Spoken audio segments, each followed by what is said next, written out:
Ekspor sebesar 33% membuat Korea menjadi negara adidaya di kawasan Asia. Namun hal ini membuat jumawa rakyatnya yang tidak tahu ada bencana menanti di depan mereka. Benar saja, krisis moneter menghajar seluruh dunia. Begitupun dengan Korea yang menggantungkan perekonomian kepada ekspor, ini juga kena imbasnya. Seluruh perusahaan mengalami krisis keuangan. Ahjin Motors, perusahaan teknologi tempat ayah Yoon atau Dojo di masa depan bangkrut dan berencana menjual seluruh asetnya. Bukannya miskin, malah tambah kaya. Do Chun meraup keuntungan berkali-kali lipat dari investasinya pada mata uang dolar yang kini nilai tukarnya meloncat ratusan persen. Di samping itu, ia rupanya sudah membuka perusahaan bernama Miracle Investment, perusahaan investasi asing dengan Mason sebagai CEO-nya. Awalnya Mason sempat curiga mengapa Do Chun seakan-akan sudah tahu hal apa yang akan terjadi. Namun dengan cerdasnya Do Chun berdalih bahwa ia sudah membaca laporan keuangan Korea dari 1 tahun yang lalu. Dengan analisanya, ia sangat yakin bahwa akan ada bencana keuangan yang menimpa. Hal ini membuat Mason percaya sembari memberi selamat karena Do Chun menjadi pemegang dolar terbanyak di Korea. Di lain sisi, Mason sempat bingung dengan tanda tangan Do Chun yang bertuliskan HW. Rupanya dia masih menggunakan tanda tangannya di masa depan. Do Chun sangat ingin mengakuisisi Ahjin Motors, membuat Mason bingung karena perusahaan itu dirasa tidak layak untuk dibeli. Di sisi lain, negara mengumpulkan seluruh pengusaha di Korea, termasuk pendiri Sonyang dan Daejong juga hadir. Dua orang tua ini saling sindir, terlebih saat pimpinan Daejong berkata kalau anak keduanya beberapa waktu lalu datang memohon bantuan. Jika saja itu anakku, maka akan aku keluarkan dari keluarga, kata pimpinan Daejong. Hal ini membuat kakek makin naik pitam sampai memarahi Dongki lagi saat setelah acara selesai. Tumbangnya Ahjin Motors adalah sebuah malapetaka bagi Sonyang karena secara tidak langsung akan berdampak pada perusahaan mereka. Hal ini membuat kakek berpikir harus segera membelinya. Hal itu rupanya terdengar ke telinga Do Chun, namun ia tak peduli karena berpikir kalau kakeknya sudah tidak memiliki uang usai mengakuisisi Handosteel. Benar saja, Sunyang sudah tidak memiliki lagi dana setelah anak pertama yang bodoh menghabiskannya bahkan sampai berutang untuk membeli Handosteel. Ayah mereka tampak sangat kecewa dan menyalahkan Dongki anak kedua yang juga ikut menaikkan harganya. Song Jun, cucu sulung, kembali ke Korea dan bertemu dengan wanita yang di masa depan akan jadi istrinya. Hyung Min namanya. Dia sudah dijodohkan dengan Song Jun. Dengan liciknya, Hyung Min mengganggu penjemputan Song Jun agar dapat duluan bertemu dan PDKT dengan anak kaya tersebut. Kakek senang dengan kedatangan cucunya. Apalagi ia sudah dijodohkan dengan anak harian Hyung Sung, salah satu orang berada. Berita power share yang ingin membeli Ahjin Motors membuatnya kembali stres. Di lain sisi, Do Chun meminta supirnya untuk mengaku saja dan berkata kalau ia sudah tahu bahwa dia sedang diikuti. Ia datang ke rumah lamanya, memesan makanan dengan maksud mengobati kerinduannya. Ayahnya di masa itu datang dan membawa bunga. Berharap mendapat respon baik, istrinya malah memarahinya karena sudah menggunakan uang untuk hal yang sia-sia. Sembari meminta suaminya untuk bekerja ke perusahaan lain saja, karena daripada mengharap Ahjin Motors yang sudah tak jelas masa depannya. Namun ayahnya berkata kalau ia sudah setia bekerja di sana selama 30 tahun, dan itu ia lakukan juga untuk keluarganya. Membuat Do Chun teringat dengan permintaan ayahnya di masa depan yang ingin anaknya cepat menikah saja agar tidak mengulangi kesalahan ayahnya. Di sisi lain, Miracle Investment dan Ahjin Motor nampaknya saling setuju untuk akuisisi. Berpindah ke scene di mana Do Chun yang ingin bertemu kakek malah bertemu dengan Yoon Min, calon istri cucu sulung. Sadar kalau itu adalah tante tukang suruh, ia lalu kemudian mendekatinya sampai membuat wanita itu naik gairah. Padahal tujuan Do Chun hanya untuk membuka merek bajunya.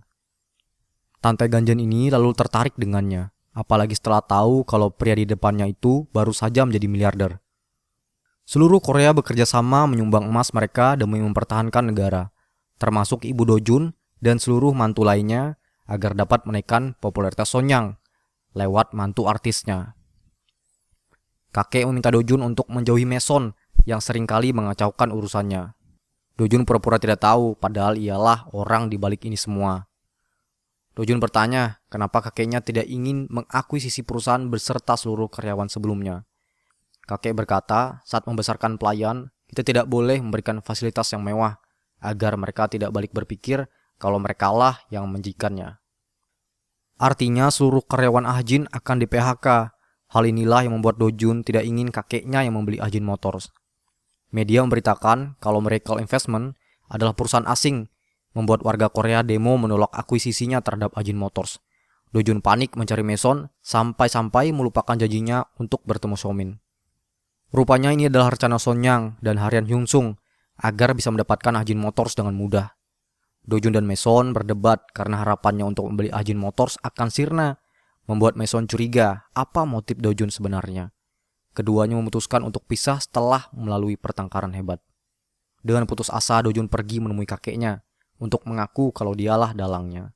Karena tujuannya hanya untuk mempertahankan karyawan Ajin, terutama ayahnya. Karena sebenarnya di masa depan, ayahnya menjadi salah satu pendemo yang dihajar para aparat, membuat ibunya seketika pingsan dan akhirnya meninggal.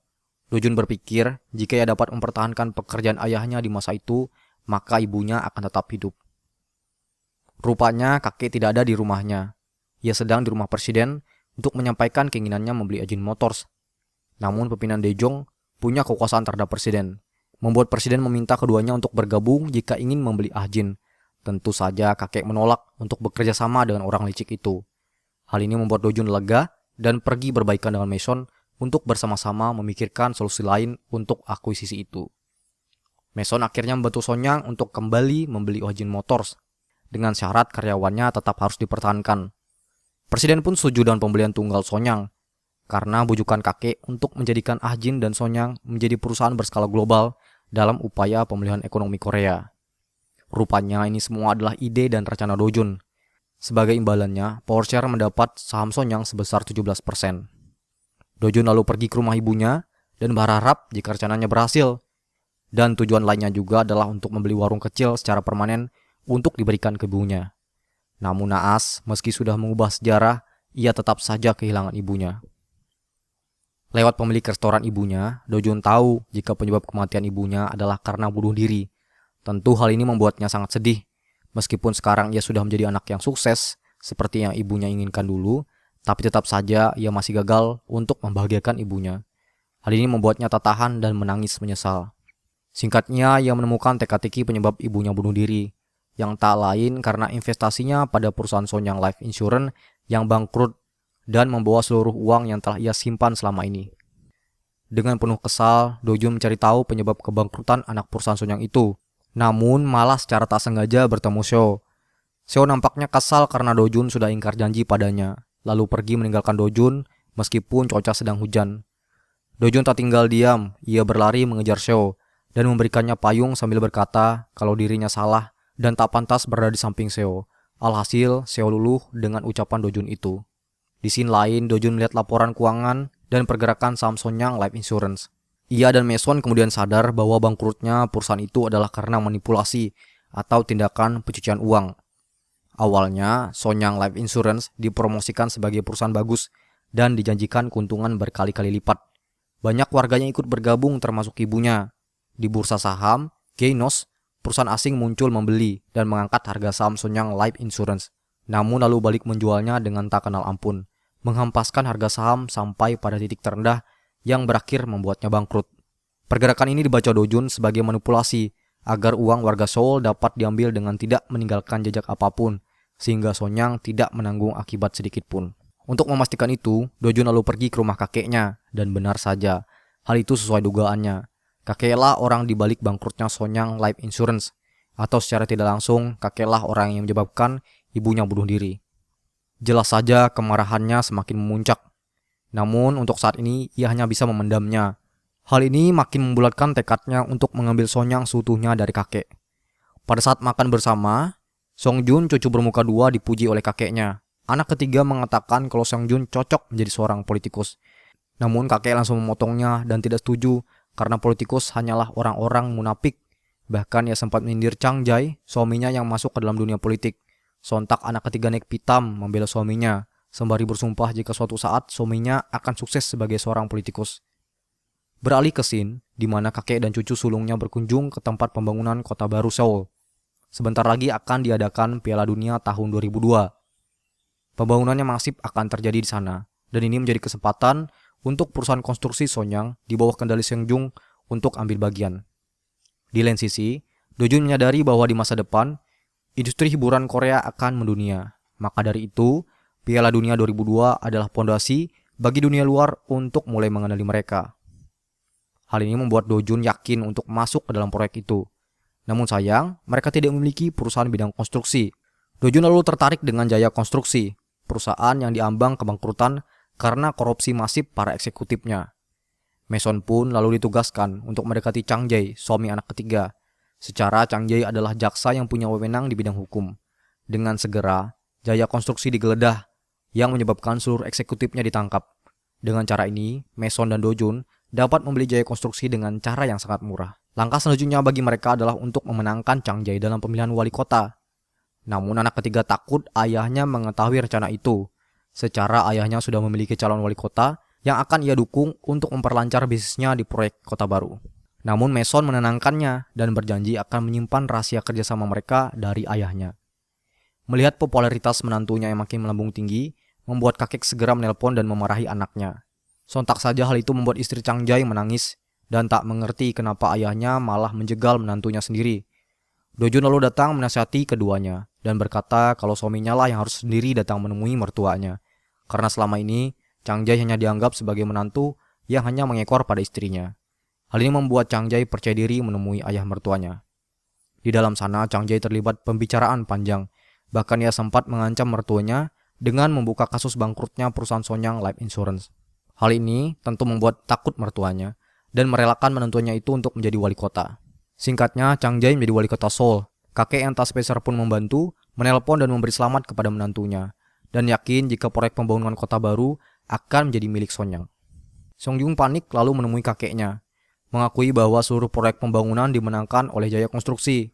Lantas kakek marah dan lanjut memanggil menantunya yang alih-alih memberikan proyek kepada Sonyang malah menyerahkan proyek itu ke perusahaan lain. Chang Jae yang selama ini diremehkan datang dengan menengadahkan kepalanya. Namun pertanyaan mertua kali ini membuatnya panik. Apakah Miracle Investment yang berada di belakangmu, tanyanya. Rupanya insting ayahnya sangat tajam. Chang Jae lalu berdalih jika warga Seoul lah yang berada di belakangnya. Dan lalu berkata jika Jaya Konstruksi layak untuk mendapat proyek karena secara hukum jelas izinnya dibanding Sonyang Konstruksi. Ia tak ingin proyek vital ini dipegang oleh perusahaan abal-abal.